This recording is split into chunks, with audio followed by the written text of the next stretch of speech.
The makers of Camel cigarettes present Dick Powell as Richard Diamond, private detective.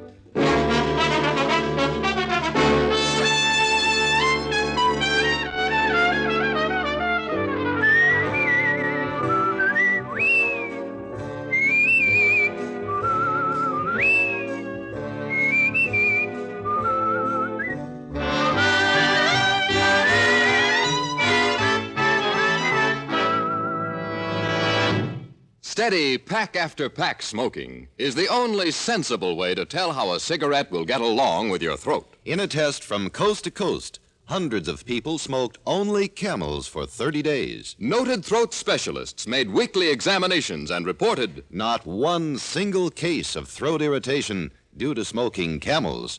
Make your own Camel 30-day test. Smoke only Camels for 30 days. See how well Camels agree with your throat, pack after pack, week after week.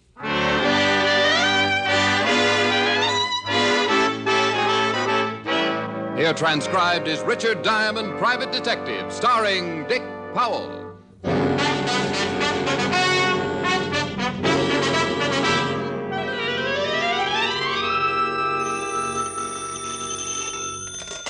Diamond Detective Agency.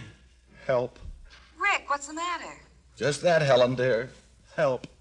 I haven't had a client in 3 weeks. Aw. Well, I'll take you to dinner tonight and fatten you up. No, I'm not hungry. You couldn't just send the money, could you? No. Go ahead and starve. Ferdy Parker asked me to dinner anyway. You remember Ferdy? Oh, sure. Your old boyfriend, the very old one. Rick, Ferdy's really a very nice boy. Plays polo divinely. So do horses. Well, do I go out with Ferdy or don't I? Helen, and lose the chance of watching me stuff myself? Now, you tell Ferdy you've got to do some research on a tapeworm. I'll see you in 10 minutes. Bye. Bye.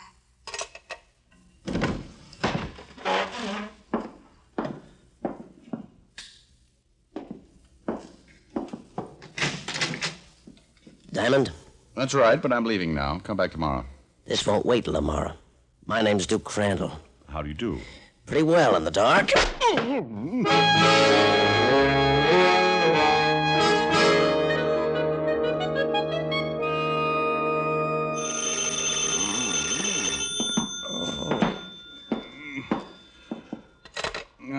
Yeah.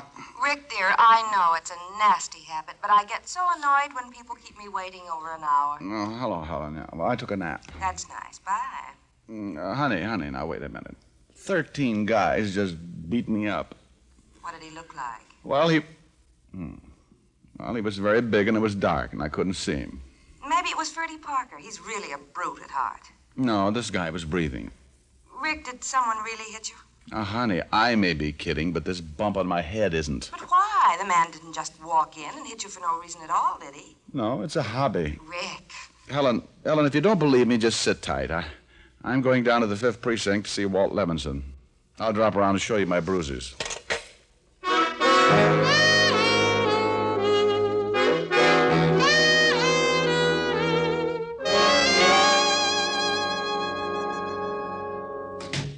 Hello, Rick. How's the... Well, what happened to you? I got engaged. She was lovely. Used gunpowder. Better get a beefsteak for that eye. My eye's not hungry. What I want now is to find a guy, Walt. Who? Said his name was Duke Crandall. Crandall? We've been looking for the Duke ever since he jumped bail on a blackmail charge. Oh? Know where he is now? If we did, he'd be in jail. How'd you get mixed up with him? I wish I knew.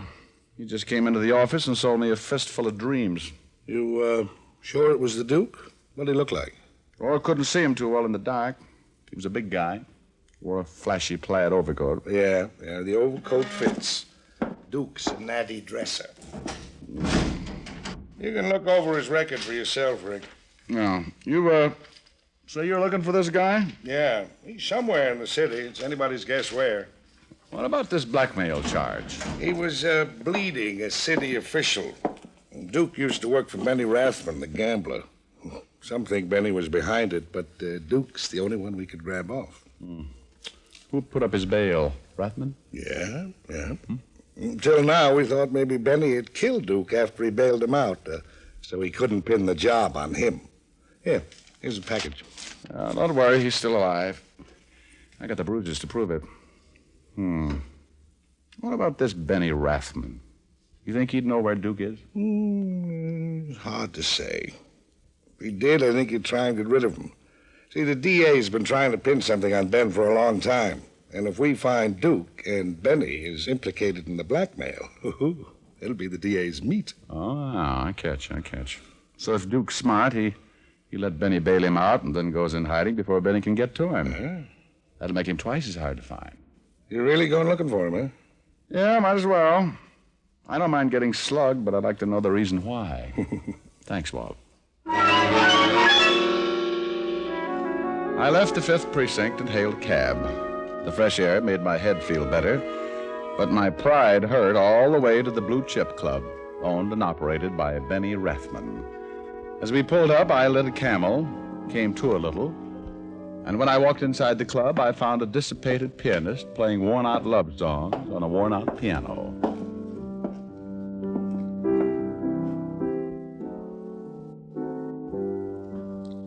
Hi. Hi. Like my playing? Not particularly. Me neither. Your boss around? Maybe. Back room? Maybe. Alone? Again, maybe. Thanks for the brilliant conversation. Maybe. I enjoyed it.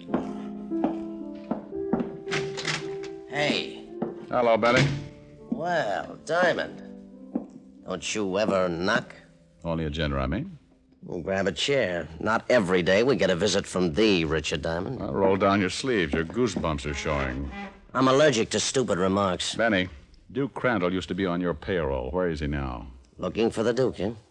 Now, that's a coincidence. So am I. And you just don't happen to know where he is, huh? That's right. I put up bail for Duke, and then he skipped. I don't like that. Go on. That's all. Duke cost me a lot of money. Yeah, I'd sure like to have a little chat with him. Mm-hmm. Only I bet Duke would wind up speechless. You know, if he's caught, you'll be in hot water, Benny.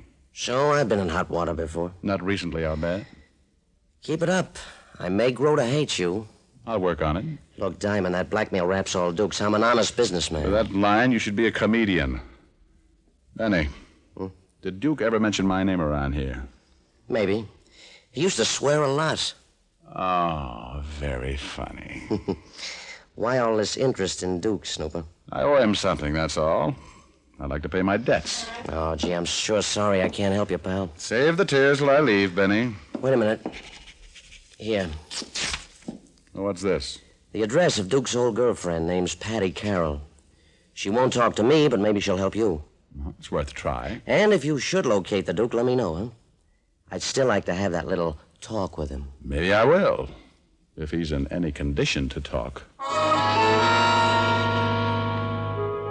I left the Blue Chip and went across town to the flat of one Patty Carroll. Benny described her as a one-time girlfriend of Duke's, and when she opened the door, I had respect for Duke's taste. She had the kind of figure that drives architects mad, and any other type of man, too, for that matter. Hi. You the television man? Do I look like a television man? How should I know? You're cute. Well, thanks. So are you. I guess they could have cute television men. I don't see why not, but I'm not one of them. Oh, shoot. 3 days I've been waiting for that set. Heartbreaking. Ain't it, though? My brother says, Patty, that's my name, Patty. He says you gotta get a television set, see a lot of educational programs and such. He says it makes you appreciate the finer things in life. Yeah, like radio. So I get me a television set, but the guy ain't shown up yet. What do you want? Well, I'm glad you got around to that. Honey, I want a little information. I'm no library. I'm no bookworm. Mind if I come in? All depends. You a gentleman? All depends. I eat with a fork. You sure look all right. Only I wish you were the television man. Patty, at times, so do I. Now, what's on your mind? Duke Crandall. Oh, you must be a cop then. Hey, I like cops. I used to think it was fun to date hoods, but my brother says, Patty, that's what he calls me. Patty, he says, you gotta quit running around with the hoods. So now I like cops. Very commendable change. Yeah, hoods are always getting sent to prison. And who did you say you were looking for? Duke Crandall. Oh, yeah. I used to date Duke, till my brother said... Where's Duke now, Patty? I don't know. We broke up, Duke and me. He was always slapping me and ruining my makeup. Look, honey, think hard, will you? Do you know any of Duke's friends who might know where he is now? Let me see. Yeah, I know one guy, Joey Thompson. Him and Duke used to play cards every Friday. Where does Thompson live? How should I know? Oh, just wishful thinking. Mind if I use your phone? I guess not. Only don't be long. The television man might be trying to call me. This'll only take a minute.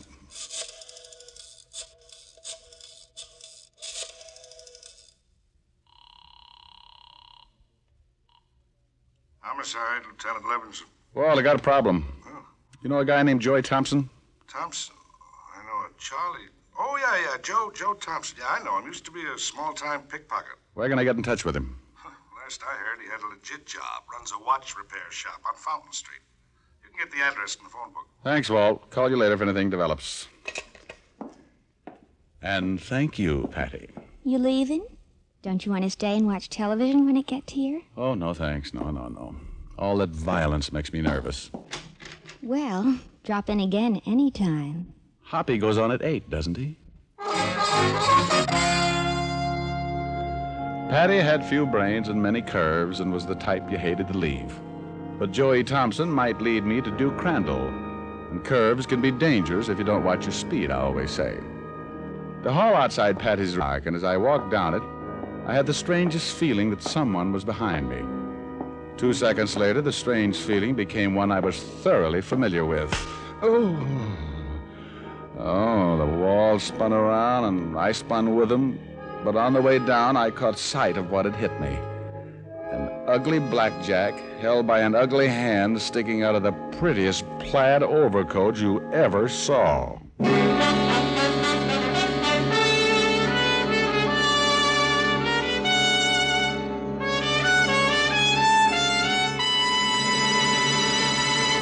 Before we continue with Richard Diamond, here is an important question. Will one puff or one sniff tell you how mild a cigarette is? No, but steady smoking will. Try Camels for 30 days as your steady smoke.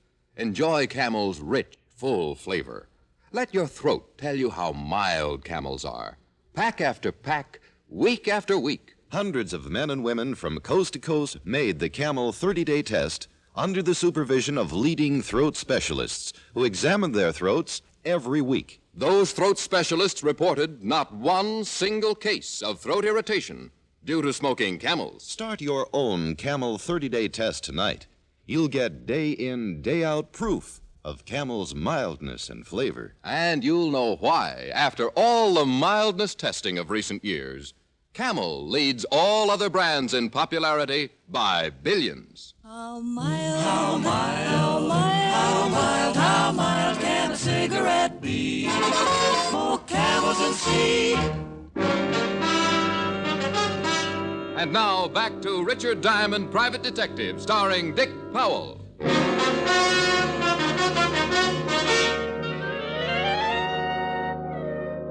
At approximately 5 p.m., I had been worked over by a man named Duke Crandall, wearing a plaid overcoat. 1 hour later, I received the second installment, again by the man in the plaid overcoat. Monotonous? You know it. Hey, hey, wake up. Oh. Come on, that's a boy. You all right? Oh, yeah. Well, my head feels like a mashed potato. I heard the noise outside. You shouldn't lie around on the floor. Yeah, I know. So I dragged you in here. Oh, thank you, Patty. I'll remember you in my will, which may be in effect before long. Who slugged you?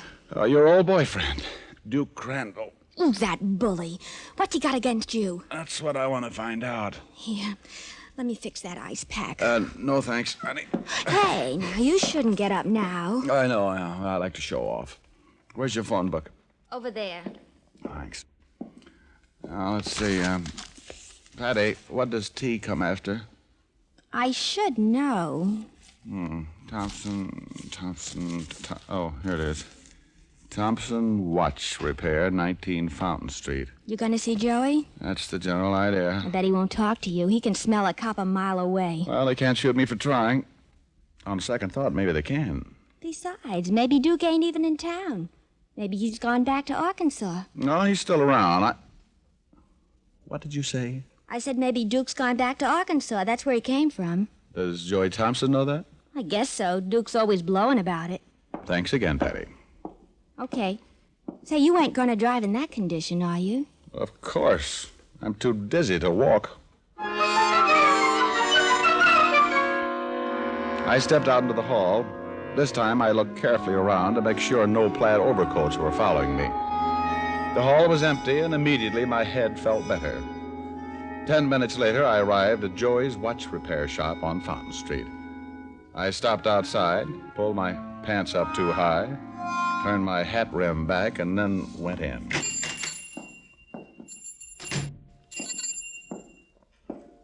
Yeah, what can I do for you? Well, my name's Harold Appleknocker from Big Lake, Arkansas. Oh, how are you, Mr. Applesucker? Appleknocker, Harold. Oh. Well, you got a watch? Watch? No, never use them. Down home, we go by the sun and the hogs. When the sun's straight up, it's noon, and when the hogs holler, it's dinner time. Look, pal, we don't repair hogs.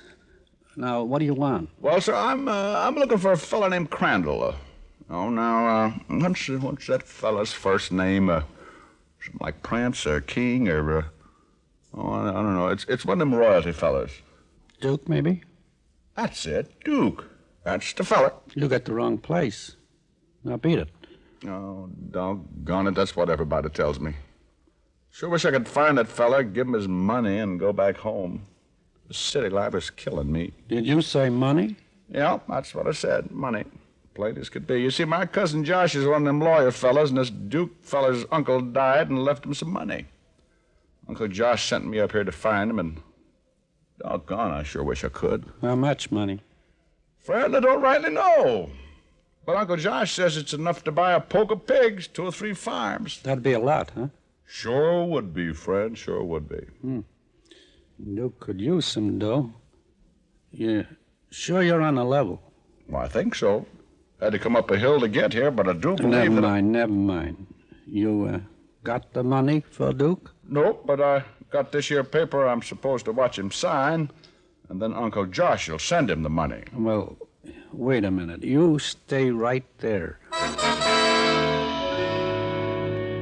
So far, so good. Joey went into the back room, and I heard him dial. I couldn't hear the conversation, but I knew he was talking to Duke. 2 minutes later, he came back out. Okay, pal. I'll take you to Duke. Why, now, that'd be right neighborly. Only I don't want to take you away from your work, and you just tell me where I can find him. Duke says to bring you. The shop will keep. Now move. Joey locked the door, and then we went to his car and drove to the warehouse section. He pulled up in front of a deserted warehouse, stopped, and blew his horn twice. Pretty soon, a big man wearing striped trousers and a loud check sport coat came out of the warehouse and over to the car. This had to be Duke Crandall. This the guy, Joey? Yeah, Duke. Okay, Hicks, start talking. Appleknocker, Harold Appleknocker. You drop that business. You told Joey my uncle left me some dough. Oh, you ain't got an uncle, friend. I was afraid of that. Yeah. Now, what's your name? How about a Swedish dialect?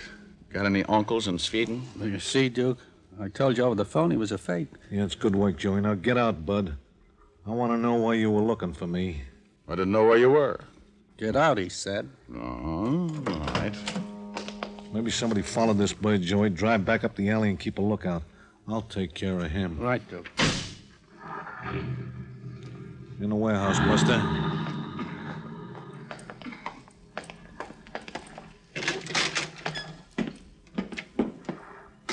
That's good. Now you better tell me what's your wrangle. I suppose you tell me first. I don't get you. Turn on a light. My name's Diamond, remember? The guy you nominated for a punching bag. You don't make sense. What? I don't know anyone named Diamond. Where are your lights? I still don't know you. You stand there and tell me you've never seen me before? Yeah, that's right. I suppose you do some talking. Well, all I know is that a guy in a plaid overcoat came into my office and said he was Duke Crandall. Then he sapped me. An hour later, the same guy in the same overcoat repeated the process. So you came looking for me? That's it. Well, it's too bad. I'm going to have to take care of you, Diamond. You might just mention where I'm hiding. Oh. Then Benny Rathman's really after you, huh? Yeah. Yeah, it's too bad that you had to stumble into this. Well, I guess it just ain't my day. This is a lonely place. Let's get it over. Wait a minute. Must be Joey. Hey, Joey. Joey! Joey's taking a little nap, Duke. What Don't turn this way with that gun or you'll be a dead man. The man with the threat was Benny Rathman, standing in the doorway with a .45 in his hand. And what interested me was his wearing apparel, a flashy plaid overcoat. Well, Duke, you picked a nice hideaway. And thanks, Diamond. For whatever you mean, you're not welcome. For finding Duke, smart boy. You see, I knew you'd never take my money if I tried to hire you to find him. So I posed as him in this overcoat. I knew you'd get mad enough and look for him on your own. Well, aren't you cute? Thanks. It was easy. Tailed you, and you brought me right here. Hey, look, Benny, let's talk all this over, eh? I wasn't going to rat on you. Hey, look, I'll even take the rap on that blackmail charge. Okay, I like you, but business is business. But No buts, Stokey. Now you, Diamond. I was afraid you'd get around to that. But then I'm not really worried. You're not a very good shot, even at close range. What? You didn't even kill Duke. Get him, Duke. The ruse worked, and Benny turned around quickly. He was too far away for me to lunge at him, so I grabbed the next best thing, the light switch. All right, Diamond. I should have expected some trick from you, but I've got lots of time. You've got no gun. Let's play cat and mouse, huh?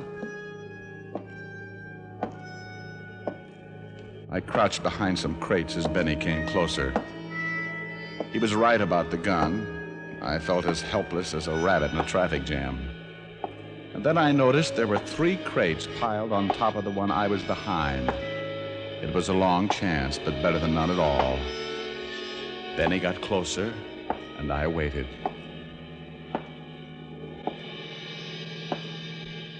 It'll be soon, Diamond. I'm getting accustomed to the dark now. I'll find that light switch soon, and I'll get you...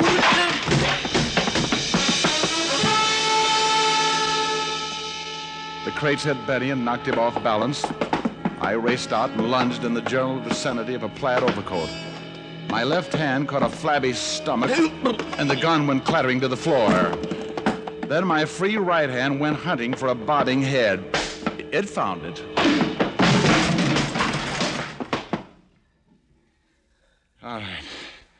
All right, Betty, get up. Oh. I beg your pardon? Oh. Well, I'll quote you on that. Now then, upsy daisy. Attaboy. Oh, my head. Hurts, doesn't it? But you know, Benny, you hit me twice today, and I've only hit you once. Now, that's hardly fair, is it?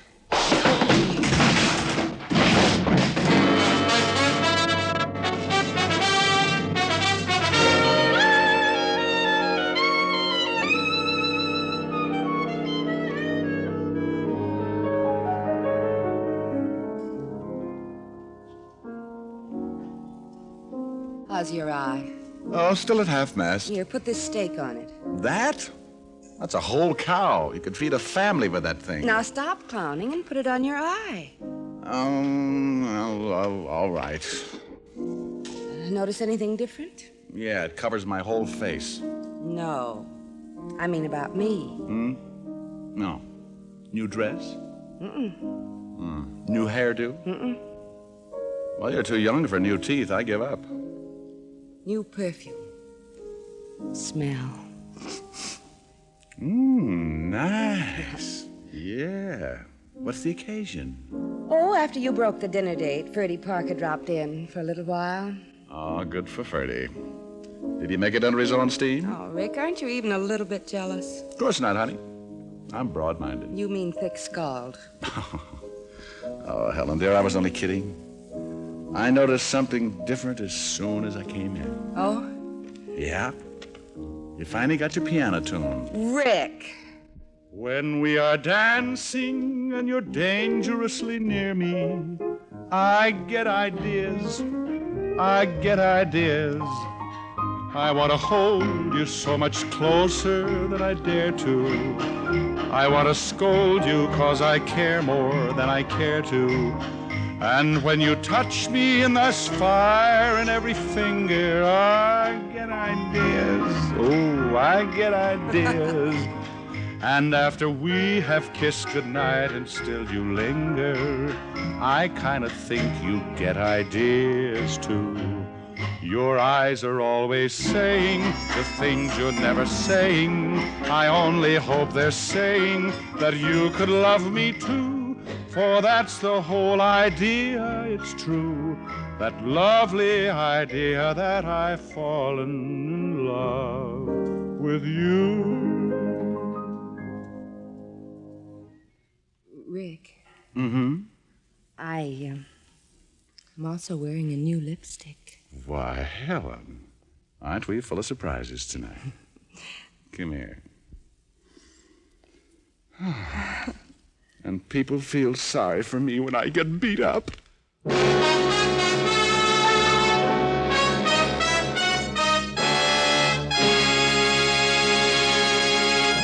Dick Powell will return in just a minute. Camels lead all other brands in popularity by billions. And here's the reason. Millions of Americans have discovered Camel's rich, delightful flavor, a flavor no other cigarette has. They found out how mild Camels are, how well Camels agree with their throats. Start enjoying the cigarette that's enjoyed most in America. Start enjoying mild, flavorful Camels tonight. How mild, how mild, how mild, how mild can a cigarette be? Make the Camel 30-day test and you'll see. Smoke Camels and see. Here's Dick Powell with a special message. Thank you. Ladies and gentlemen, in 1952, as in the past, the makers of Camels will continue to send thousands of packs of Camels to hospitalized men and women of the armed forces every week. This week, the gift Camels go to Veterans Hospitals, Wichita, Kansas, and Montgomery, Alabama. U.S. Army Station Hospital, Fort Custer, Michigan. U.S. Naval Hospital, Pensacola, Florida. And to the Military Air Transport Service, which evacuates virtually all overseas wounded personnel. Now until next week, enjoy Camels. I always do.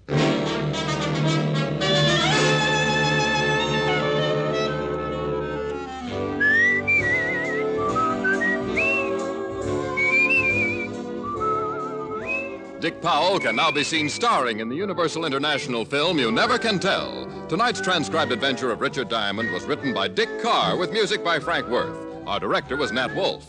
Virginia Gregg played the part of Helen Asher. Alan Reed was Lieutenant Levinson. Others in the cast were Herb Butterfield, Sidney Miller, Sandra Gould, and Sheldon Leonard. There's more genuine pipe-smoking pleasure in Prince Albert. Let the singers tell you why. The bite is out and the pleasure's in when you smoke Prince Albert. It's specially treated not to bite your tongue. The bite is out and the pleasure's in. Pack your pipe with Prince Albert, the national joy smoke. The bite's out and the pleasure's in. And now there's more tobacco in every tin. Listen next week for another exciting adventure of Richard Diamond, starring Dick Powell. This is Your FBI. The official broadcast from the files of the FBI follows immediately. Stay tuned. This program came to you from Hollywood. This is the American Broadcasting Company.